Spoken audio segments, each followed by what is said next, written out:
2 বছর ধরে একটা মানুষকে ভালোবাসার পর যদি শোনেন মানুষটার বিয়ে ঠিক হয়ে গেছে, তখন আপনার কেমন লাগবে? এই গল্পটা পাঠিয়েছে বরিশাল থেকে সাগর নামের একজন। তিনি বর্তমানে সৌদি আরব প্রবাসী। আমি সাগর। আজ আমি আমার না পাওয়া ভালোবাসার গল্প আপনাদের মাঝে শেয়ার করতে চাই। আমি একটা মেয়েকে অসম্ভব ভালোবাসতাম। ওর নাম মিম। আমাদের পরিচয় হয়েছিল টিকটক থেকে। আমি টিকটকে স্যাড ভিডিও আপলোড করতাম। ও আমার ভিডিওতে সবসময় কমেন্ট করত। এভাবেই কিছুদিন যাওয়ার পর ও আমার ইনবক্সে মেসেজ করে বলে যে ভাইয়া, আপনার এত কষ্ট কিসের? কষ্টগুলো কি ভাগাভাগি করে নেওয়া যায় না? আমি তখন তাকে বললাম, আমার মনের কষ্ট মনেই থাক, আমি ভাগাভাগি করতে চাই না। তো তারপর থেকে আমাদের মাঝে মাঝেই কথা হতো। এভাবেই অনেক দিন কথা হওয়ার পর ও আমাকে একদিন প্রপোজ করে। আমিও তখন ওর প্রতি একটু দুর্বল হয়ে যাই। তো আমিও কোনো কিছু না ভেবে রাজি হয়ে যাই। এভাবেই আমাদের রিলেশনটা শুরু হয়।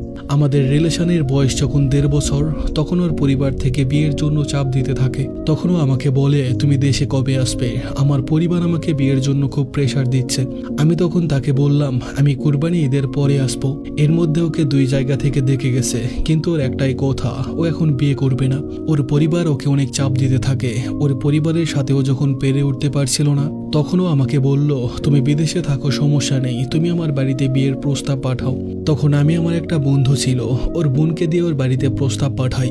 আর ওনাকে বলে দেই যে আমরা যে রিলেশনে আছি এটা যেন ওর পরিবারকে না বলে। কিন্তু উনি ওর পরিবারকে বলে দেয় যে আমরা রিলেশনে আছি, আমরা বিয়ে করতে চাই। আর বলে, ছেলেটাকে আমি চিনি, আপনি কি ওদের বিয়ে দিবেন? ওর বাবা মা এটা শুনে অনেক রেগে যায় আর বলে, আমরা ওকে কেটে নদীতে ভাসিয়ে দিব, তবুও রিলেশনের বিয়ে দিব না। এরপর থেকে ওর বাবা মা খালা ওর উপর অত্যাচার করতে থাকে। ওর বাবা মা ওকে অনেক মারতে থাকে। এক পর্যায়ে আমাদের যোগাযোগ বন্ধ হয়ে যায়। প্রায় 15 দিনের মতো আমাদের কোনো যোগাযোগ ছিল না। আমি ফোন দিলে ফোন রিসিভ করতো না। আমি আমার যত মামাতো বোন খালাতো বোন আছে সবার কাছে ওর নাম্বার দিয়ে ওকে কল দিয়েছি, কিন্তু কল রিসিভ করতো না। আবার রিসিভ করলে ওর মা কল রিসিভ করতো। এভাবেই কিছুদিন চলে যায়। আমি সবসময় ওর নাম্বারে ফোন দিতাম, কিন্তু ফোন রিসিভ হতো না। আমিও 3-4টা নাম্বার থেকে কল দিতে থাকি।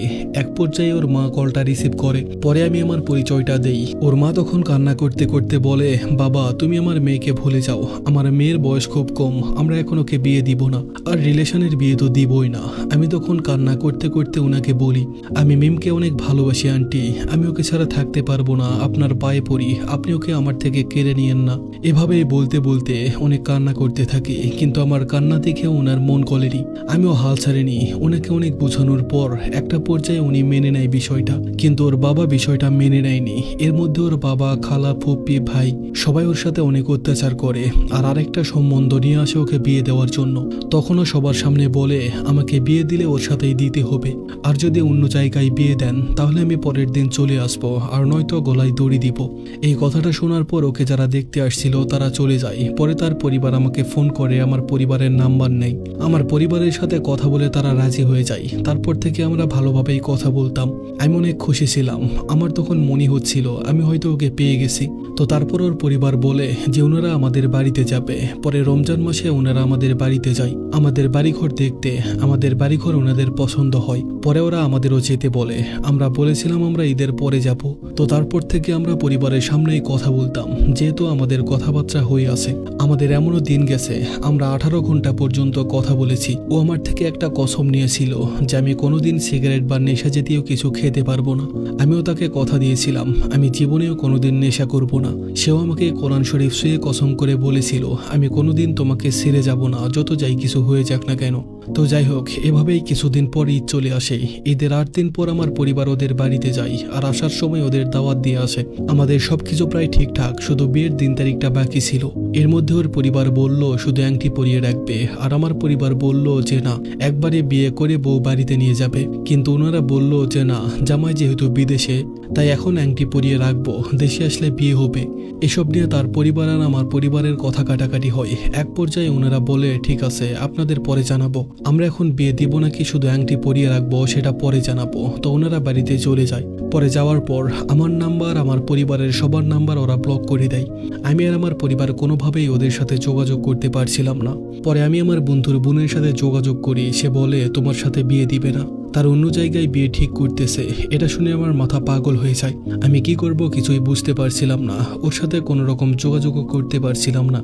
আমি অনেক ডিপ্রেশনের মধ্যে চলে যাই। এভাবেই কিছুদিন চলে যায়। পরে আমি অন্য নাম্বার দিয়ে কল দিলে ওর ভাই ধরে, ওর বাবা ধরে, আর আমাকে অনেক গালিগালাজ করে আর বলে পরবর্তীতে যাতে আর কল না দিই। পরে মিমের সাথে আমার একদিন কথা হয়েছিল। ও আমাকে বলেছিল তুমি দেশে চলে আসো, আমি তোমার সাথে পালিয়ে যাব। ও আমাকে অনেক ভালোবাসতো, সেটা আমি জানতাম। আমি ওকে বললাম যে না, আমি পালিয়ে বিয়ে করতে পারবো না। আমি পরিবারের বড় ছেলে, আর তাছাড়া তোমার পরিবার আমার পরিবারের মান সম্মান নষ্ট হয়ে যাবে। এরপর থেকে ওর সাথে আমার খুব একটা কথা হতো না। ও তেমন কথা বলতে চাইতো না। একটা পর্যায়ে আমাদের কথা বলা বন্ধ হয়ে যায়। ওর মা আমাকে বলে আমার মেয়ের সাথে তোমার বিয়ে দিব না, তুমি এমন তুমি তেমন, আরো অনেক কথা। আমার পরিবার থেকে কল দিলে গালিগালাজ করে ফোন কেটে দেয়। এক কথায় ওনার মেয়েকে আমার সাথে বিয়ে দিবে না। আমি বর্তমানে পাগলের মতো হয়ে গেছি। আমি ওর মায়ায় এমন ভাবে জড়িয়ে গেছি আর বের হতে পারছি না। শুনলাম ওর নাকি বিয়েও ঠিক হয়ে গেছে, অথচ সে কোরআন শরীফ ছুঁয়ে আমাকে কথা দিয়েছিল। আমি ঠিকমতো খেতে পারি না, ঘুমাতে পারি না, ঠিকমতো ডিউটিও করতে পারি না। 30 দিনের মধ্যে মাত্র 7 দিন ডিউটি করেছি। আমি এখন কি করব কিছুই বুঝতে পারছি না। ওর সাথে আমার আর কোনো যোগাযোগ নেই। হাজার মন চাইলেও তার সাথে একটু কথা বলতে পারি না। আমি দিন দিন নিজেকে হারিয়ে ফেলছি। কি করব কিছুই বুঝতে পারছি না। ওর মায়া থেকে আমি বের হতে পারছি না। আমি জানি না শেষ পর্যায়ে তাকে পাবো নাকি হারিয়ে ফেলবো। তবে আমি যদি তাকে না পাই, আমি হয়তো পাগল হয়ে যাব। এই ছিল আমার জীবনের গল্প। আপনারা সবাই আমাদের জন্য দোয়া করবেন, আমি যেন তাকে হালালভাবে বিয়ে করতে পারি আর সারা জীবন একসাথে থাকতে পারি। ধন্যবাদ সবাইকে।